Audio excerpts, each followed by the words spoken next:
Yeah, so I mean, you tackled one of the questions. So José Manuel Monteiro, I imagine from Portugal with that name. Hello, José. What's your opinion about esports? Is that the future? Esports a very broad church. It's more embracing technology, even with artificial intelligence and other things becoming, much more of our day-to-day life. It's embracing technology. Sports need to embrace technology.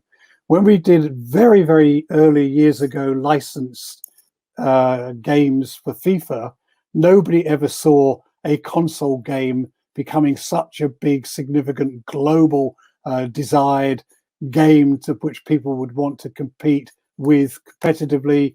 And those young people that do compete on the FIFA game today do rush outside and play football. So it's not just about being couch potatoes. So it's not just esports, where obviously you've got publishers that have very successful games and they are billed as esport, and they've now become very commercially strong, which necessarily isn't a sport. But sports can become esports. I think in the case of FIFA and in terms of the console game, it is a sport that has developed a very competitive game.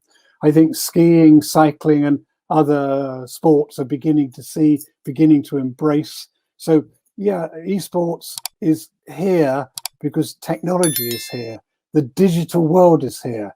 When I started and I had problems in the stadium in Argentina, I didn't have a mobile phone or a WhatsApp to communicate to people on the field. It didn't exist. Today, as we see, it is totally digital. So esport has come along because of the technological developments, changes, influences, and we need to embrace it.